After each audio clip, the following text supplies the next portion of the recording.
during my senior year of high school, my friend helped me get a job as a host and a busser at a local restaurant. During this time, I was heavily involved in extracurricular activities. I was also applying to a lot of universities in and out of state. It's important to mention that I was new to the service industry, so I felt a little overwhelmed, and I was also the newest member on the team, and I did not necessarily want to ask a lot of people for help because I just began the job and I did not necessarily know anyone. And it's also important to mention that I definitely overbooked myself a lot.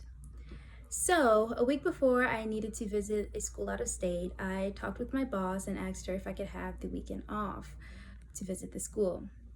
So, she told me that I needed to basically talk to someone and ask someone to fill in my shift for me in order for me to take that weekend off. Mentally, I was freaking out because I didn't necessarily know anyone but my friend who helped me get the job, so I immediately went to her and asked her for help. So, when I asked my friend if she could take my shift for that weekend, she told me that she was busy. But she gave me a lot of contact information of some of our coworkers and told me to reach out to them. I was a bit hesitant on reaching out to them, but I knew how important visiting the school was to me, so I just had to do it.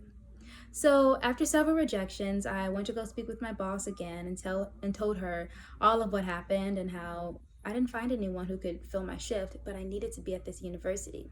So fortunately, she told me that she found someone who could take my shift, and I was able to go and visit the university out of state. So the restaurant was able to have someone fill in for their busy weekend, and I was able to visit the university. An important lesson that I learned is that it's important to be cognizant of your schedule so that you don't overbook, and it's also important to share with others your problems so they can help you during those conflicting issues.